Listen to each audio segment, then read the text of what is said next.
called A Midsummer Night's Dream. It's one of Shakespeare's earliest plays. He wrote it when he was about 30 years old, so this thing is over 400 years old.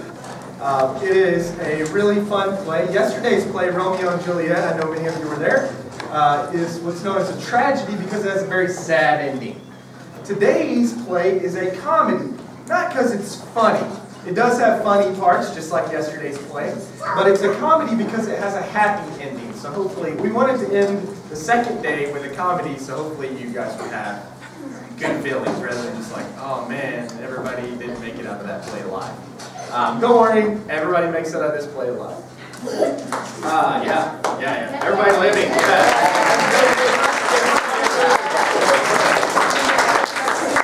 I like the enthusiasm, I like the energy. A lot of love in this room. I like it. All right, so I want to talk a little bit about the play today to make sure that everyone can follow along because it is a little complicated, so it's a little difficult to follow, and it's supposed to be that way because the basis of this play has to deal with confusion. So a lot of the funny elements are because the characters themselves are confused about what's going on. So I'm going to bring out some of our characters and tell you what the character is and kind of their role in the play so you can understand a little bit about what's going on. But first things first, who am I supposed to be? So I told you this is a play by William Shakespeare and it's one of his most beloved plays and I think you're going to enjoy it a lot. So let me tell you a little bit about A Midsummer Night's Dream. But first, when you think of summer, what kind of feelings do you think of when you think of summer? What do you feel? Happy. Hot? I'm not sure hot is a feeling, but sleepy and happiness. Absolutely. Students everywhere. I'm going to let you know a little secret. This is a professional secret about teachers. This is a little secret about teachers. We love summers too. We miss all of you. We absolutely love summer. Summer is supposed to be that. It's supposed to make you feel good. It's the time when you get to maybe go on vacation with your family. You get to sleep in. I know you students like that. You get to do a lot of fun stuff. It's nice outdoors. That's why this play is set in the summertime because it's a play that you're supposed to feel good about. It's got all those good elements. This play has a lot of magic in it. Especially symbolized and carried out through our fairies. So we have two worlds in this play. You have the fairy world and the human world. And these two worlds are going to combine together, and it's going to create a lot of the action of the play. So I'm going to introduce you to the two groups. I'm first going to introduce you to our fairies. Probably the most, I don't want to say most important, but definitely the most important for causing all of the mix-ups in the play is our first character, a character named Puck. So Puck, you come on out. Puck, there's Puck. Give her a hand.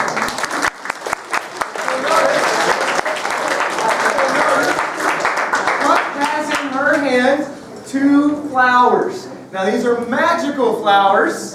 Puck is going to use them to make people fall in love with each other.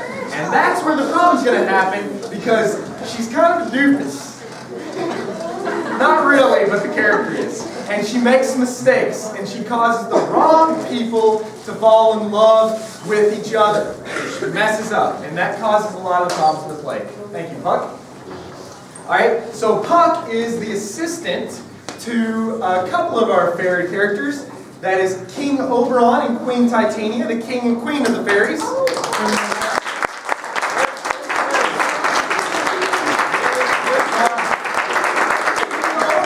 is not dressed up like King Oberon right now because she's doubling up as one of our human characters as well. What's going to happen is Oberon is going to order Puck to douse Titania with the magical juice to make her fall in love with somebody really, really terrible. And it's because he's mad. He's mad because she has something he wants and she will not give it to him. We're going to let you see. You'll see that in the play. So thank you guys. Then that one makes me want to bring out our next character, the poor guy, who is going to kind of be the pawn in this action. And that is our character, Nick Bottom, one of the humans.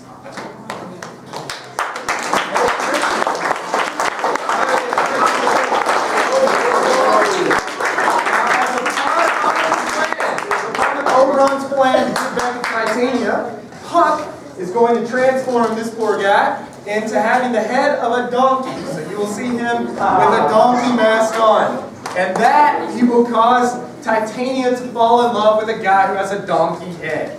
When you see that, it's okay to laugh because it's supposed to be funny. So when you see the donkey head and see our bottom transform, plus bottom, that's crazy. We transform the donkey like it. Thank you, bottom. Alright, so bottom is a group of these poor, witless actors who kind of get all wrapped up into this. And when they see Bottom transform into a donkey, it freaks them out. Because it would scare me if I'm all of a sudden hanging out with Mr. Chase, for example, and he gets transformed into the head of a camel. I kind of wish that would happen. That would be pretty fun. It'd make for a fun Thursday. Okay, so these actors are putting on a play within the play. We won't see them much during the kind of the beginning part of the play when it's all about fairies and humans, but you're going to see it at the end. Now, these guys are bad actors. They're bad actors. So much so that when they're asked to put on a play by the Duke in the very last scene of the play, they're scared it's so bad that the Duke is going to kill them. Yes. Which we're not, if these guys are going to be great because they're not bad actors, but we wouldn't do that to them anyways. These guys are going to put on a performance of a very important play called Pyramus and Thisbe, which if you saw Romeo and Juliet yesterday, it's very similar to Romeo and Juliet, but it's a real quick play. It doesn't even have any lines. It just has some silly elements to it. So we'll see some folks. So I want to bring out our actors. So if you are one of the actors, please come out.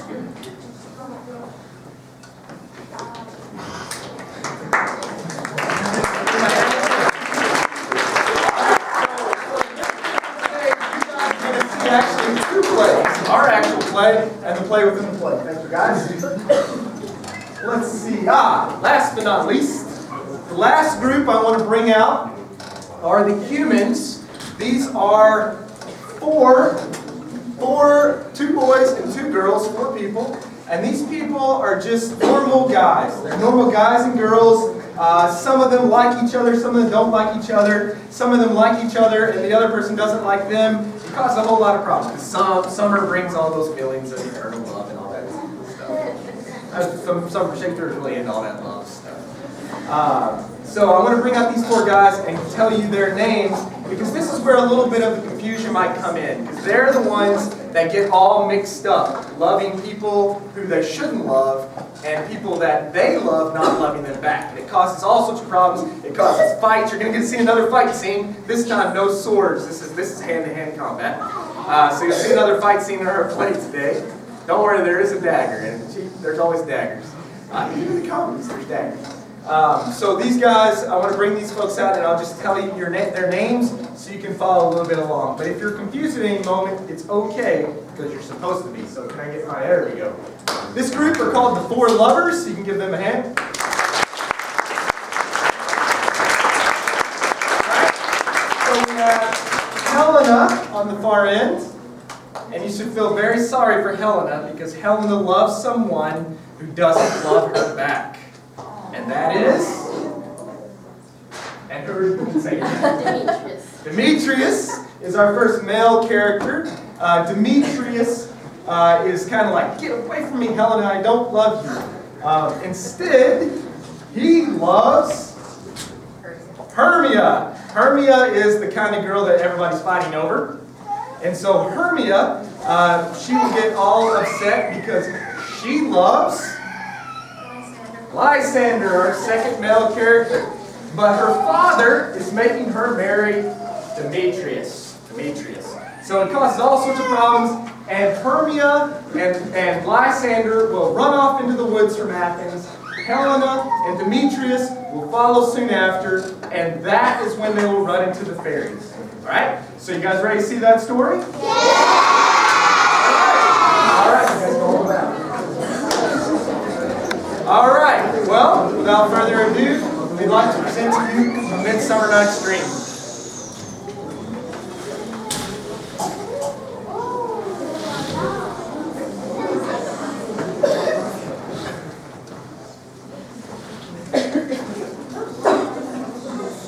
Just outside the palace of the Duke of Athens, a love dispute disrupts the peace. Shouting is heard in the courtyard. Aegeus has entered the palace grounds, dragging his daughter Hermia behind him. With them are two young men. Hermia is trying to pull free of her father's hold. You cannot make me! I'm your father. I can do with you as I wish. When they see the Duke, both father and daughter stop shouting and smile politely at him. Our noble Duke, how are you? What's going on here? I've come to complain about my daughter, Hermia. Aegeus gestures to Demetrius. I have given this good man, Demetrius, consent to marry Hermia. He points his finger angrily at Lysander. But this man has bewitched my daughter's heart. He has given her flowers and sweets and sang her songs by moonlight. He has turned her obedience of the daughter to stubbornness. Now she refuses to marry the man I've chosen. What say you, Hermia? Demetrius is a worthy gentleman. So is Lysander. Yes, he is, but your father sees Demetrius as the husband for you. I wish my father looked with my own eyes. Hear me well, fair maid. To you, your father should be as a god. You must obey him. And what if I refuse? Then the law is that you must either die or live by yourself forever. I cannot change the laws of Athens. Therefore, Hermia, question your desires carefully. I would rather die than give myself to a man I do not love. Besides, my good friend Helena loves Demetrius. Let him marry her. Helena, ha ha ha. I don't want Helena, I want you. I've got an idea, Demetrius. Aegeus loves you, so why don't you marry him? Enough! Hear me, my lord. I'm very good as Demetrius. My background and my fortune match his, but my love for Hermia far exceeds his, so why should I not desert her? The law is the law. By tomorrow, you must make up your mind. Do as your father wishes, or by the law, you must either die or be sent away forever.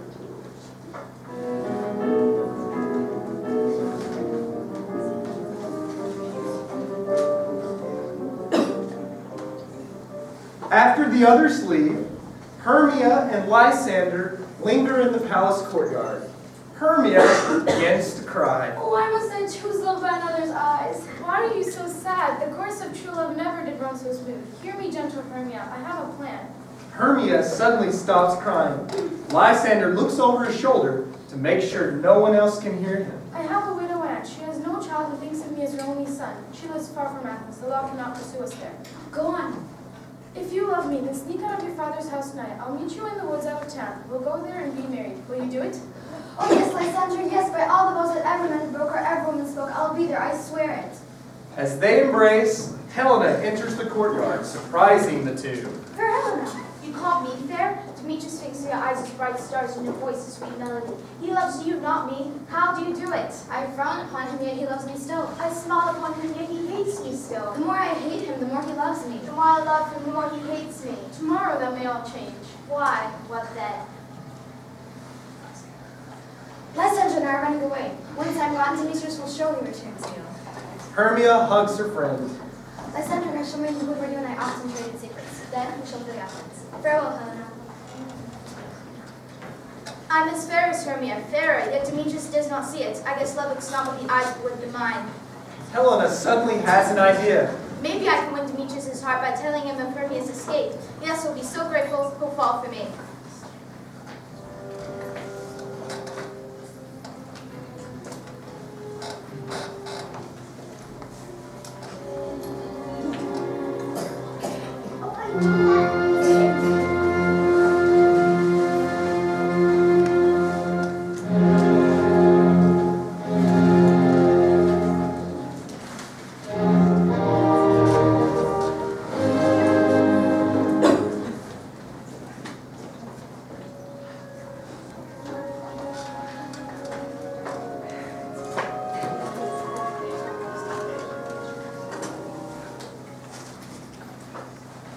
That night, the enchanted forest in which Hermia will meet Lysander is speckled with fireflies.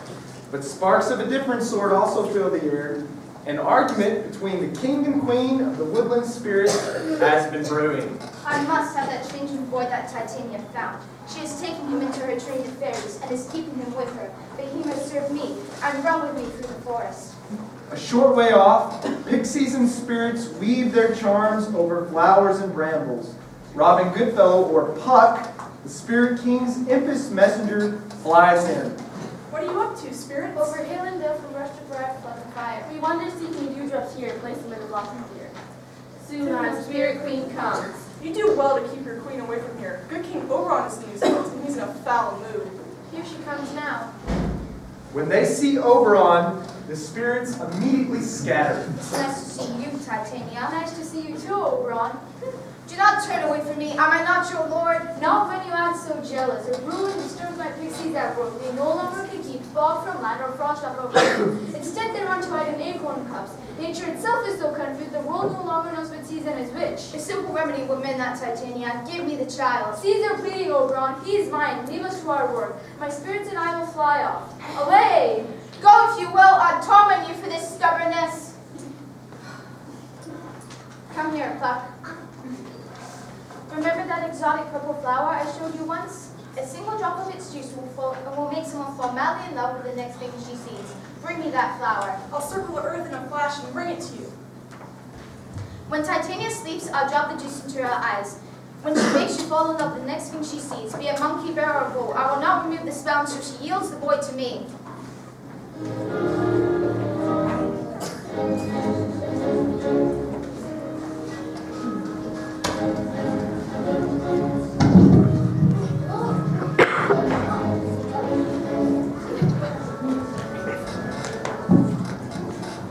Having heard of Hermia's escape, Demetrius searches through the woods for her.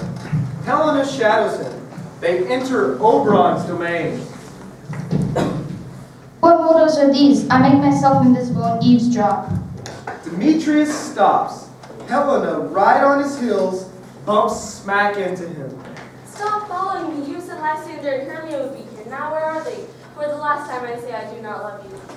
Even though you tell me that, I love you all the more. You draw me like a magnet, and my heart is true as steel. Use me, neglect me, anything. Just let me follow you. I'm sick when I look on you. I'm sick when I look not on you. Listen, a girl like you shouldn't be rooming about a place like this at night. It is not night when I see your face. Go back to Athens before I do you some mischief. He reaches menacingly toward his sword in an attempt to scare her off. You've already done my heart mischief. You've broken it. I make in heaven of hell and die upon the hand I love so well. Demetrius runs off with Helena trailing him.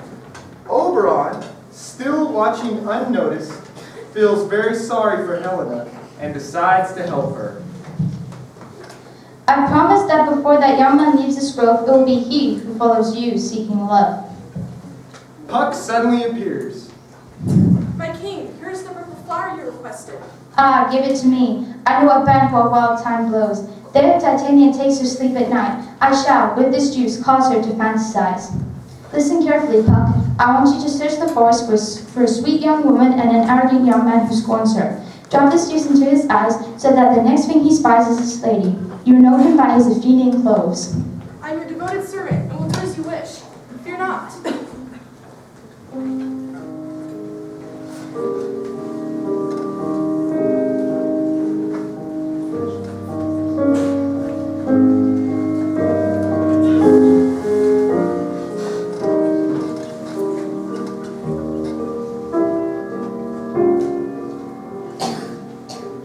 In another part of the forest, Queen Titania prepares to rest.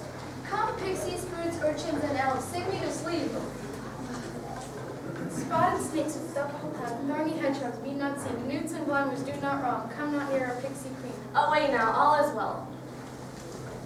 When Titania is sleeping, Oberon tiptoes to her and squeezes the juice on her eyes. What you sleep when you awake, for thine true love take. Be it beast or boar or bristled hair, wake when some foul thing is near. King Oberon disappears.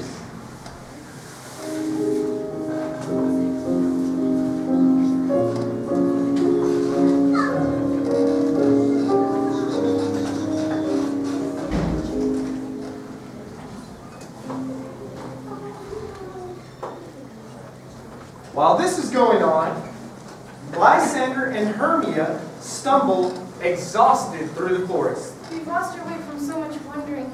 You look faint, love. Let's take a little rest. That's a good idea. But since we're not married, then move off and find another bed. On this bed here, I'll rest my head. But my heart is already yours. Our two hearts are now one. So, for virtue's sake, let her live. Good night, Mom. No sooner are the two asleep than Puck wanders past Lysander. Through the forest I have gone, but no Athenian have I found to drop this fairy magic on. Wait, who is this here? He wears the clothes of Athens. It must be he who scorns the maid as Oberon described. Puck spots Hermia, And here's the pretty rejected soul lying off there. Puck drops the flower juice onto Lysander's eyelids. All the power of this charm I grow when you awake, new love you'll know. Puck quickly disappears. Soon after, Demetrius enters the area where the lovers lie sleeping. Helena is still tagging along behind him. Demetrius, wait for me. Get away, stop haunting me. Oh, I'm out of breath. All of a sudden, she trips over the sleeping body of Lysander. What's this? Lysander, wake up, good sir, if you are alive.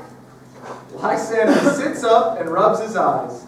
Spying Helena, he smiles broadly, then reaches out to pull her passionately to him. The flower juice has clearly worked its magic. May my gaze never stray from your eyes. I will run through fire for your sake. What? Lysander, how can you say that? What about Hermia? I regret the wasted time I've spent with her. It's not her I love. Do you mock me? Isn't it enough I can't win a sweet look from Demetrius, and then you tease me? Farewell, Lysander, I thought you Lord with more true gentleness. Hurt, Helena runs off. Lysander, entranced, runs off after her. Meanwhile, Hermia wakes up from a nightmare to find herself all alone. Help! Lysander, help! Slay the snake that eats away my heart! Lysander, where are you? Either you or death I'll soon find here.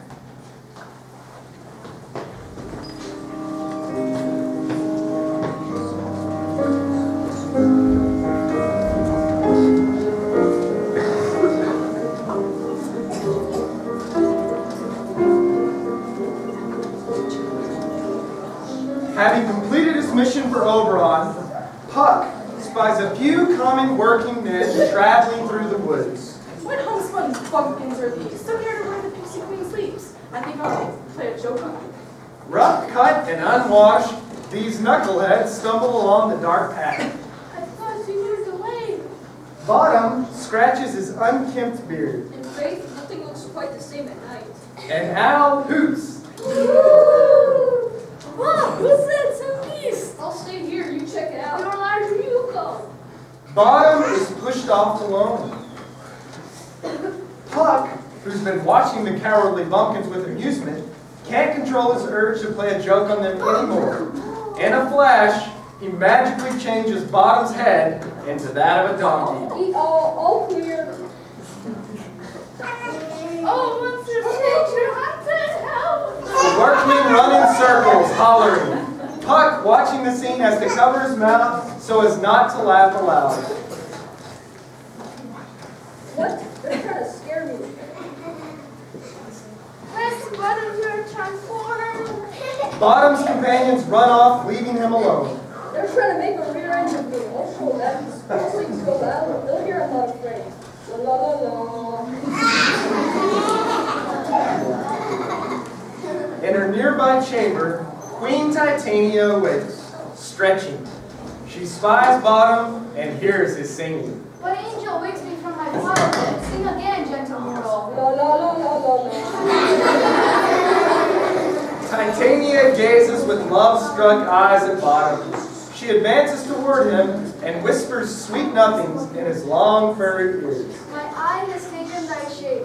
Thy beauty moves me at first sight to swear. I love thee. Thanks, mistress. You have little reason for that. Why, it's true, there's no reason these two little companies together now. Oh, thou art as wise as thou art beautiful. The truth, if I had any wisdom, I'd get out of these woods. Oh, don't go. I'll help pixies rain on thee, bring thee jewels, and sing thee to sleep on a bed of flowers. Spirits, come. What will thou, queen? Be kind to this gentleman. Feed him apricots and dewberries. Fan moonbeams out of his eyes with painted wings of butterflies. Take him to my chamber, spirits. Hail, mortal.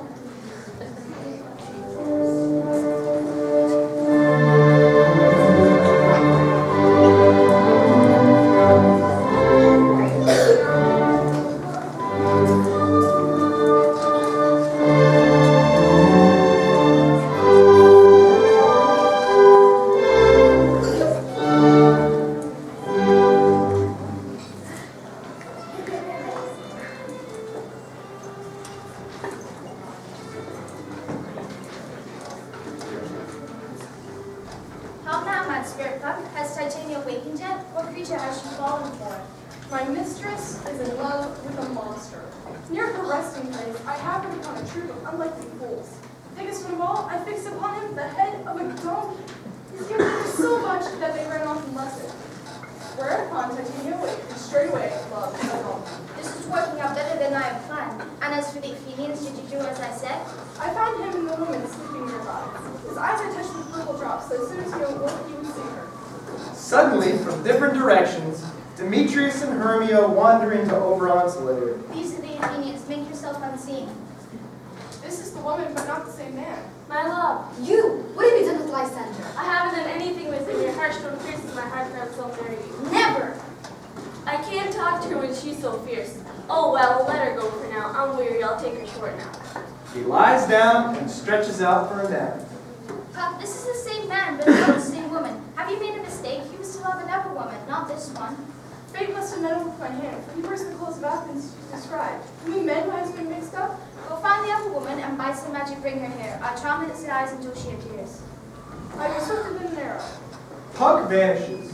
Oberon leans over Demetrius. Flower with the purple dye, sink into the apples of his eye. When thou wakes, she shall be thine, and thou shalt love her, I will lie.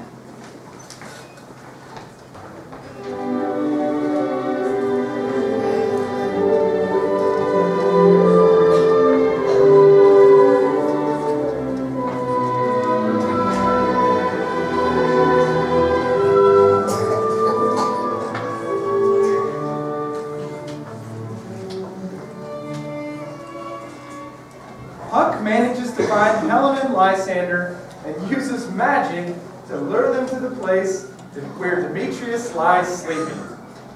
Here she is, my king, be that mistaken. Shall we watch them a bit for our amusement? What fools his mortal speed? Would I be crying a lot of tears if I was trying to help you?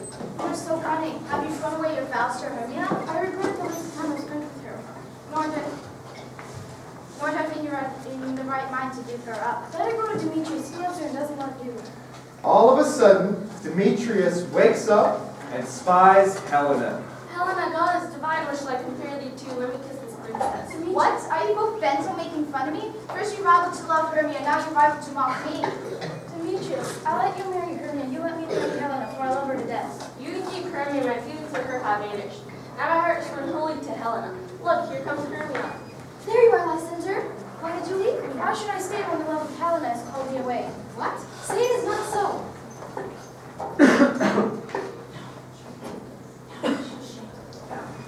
Now even she joins in to trick me. Hermia, how can you do this to me? Your friend. Who is doing what to whom? It seems that it is you that wrongs me. It seems that they now both love you. Have you put them up to this? What are you talking about? I suppose you laugh at me behind my back. Well, I'm tired of being made a fool of. I'm leaving. Stay, my love, my soul. I will not stay for you, but I can tell her. I lose my life for her love. Everyone begins to fight. But sweet Lysander! Half thou cat, thou wild thing, I desire never to see thee again. You thief! You've come by night and stolen my true love's heart.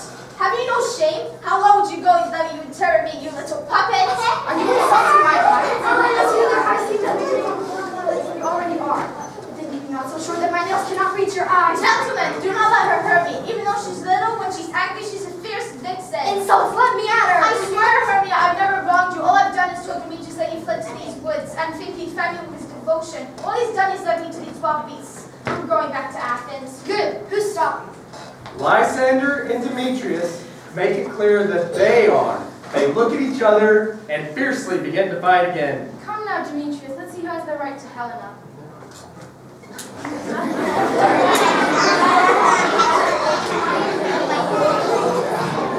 This has gone too far. Here's what you do. Why these rivals seek a place to fight, lead them astray from one another, and put this over her flower in Lysander's eye. It will remove the error from his sight. I will do as you wish. I will fly quickly to my queen and win the boy from her. Then I'll release her from the spell, and peace will be restored.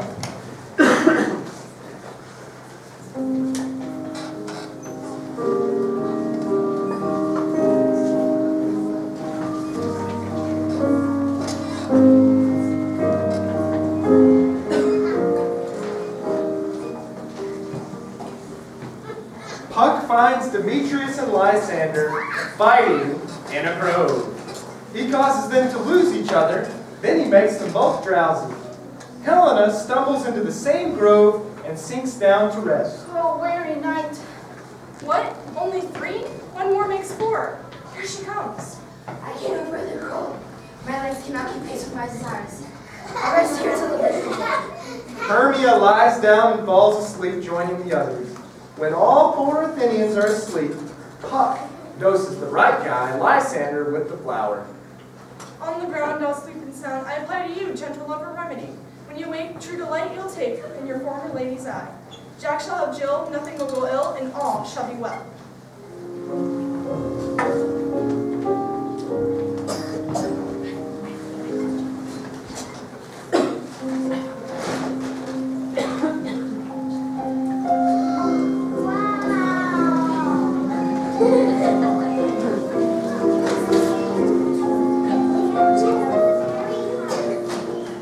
In Titania's grove, Oberon watches the queen doting on bottom.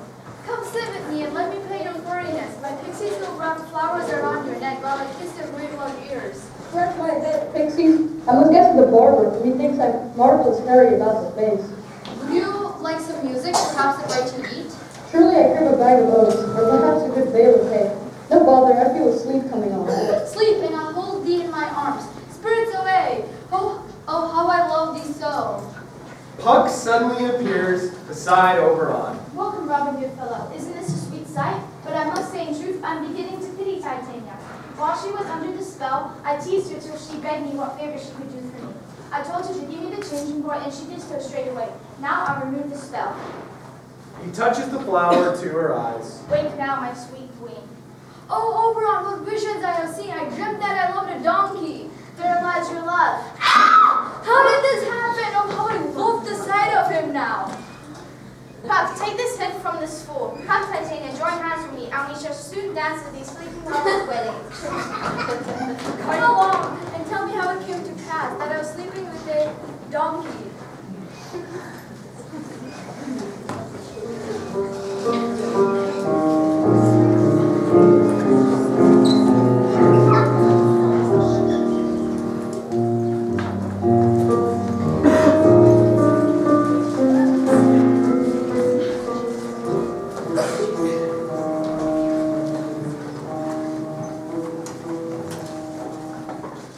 Aegeus and the Duke are out hunting.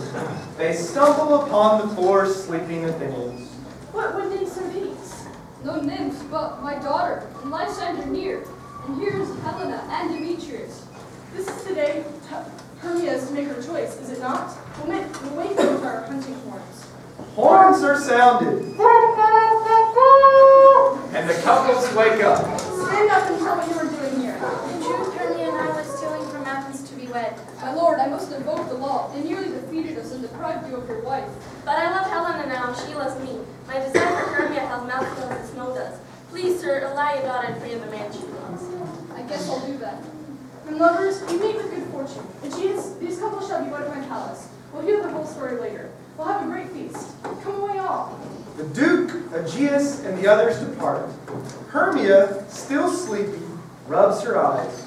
I seem to see everything double. Wait, was the Duke here? And did he bid us welcome back to town? It seems as if we're still asleep, yet I found Demetrius like a jewel at last. Demetrius takes Helena's hand and smiles into her eyes. Lysander and Hermia also join hands. Then let's return home, and on the way recount our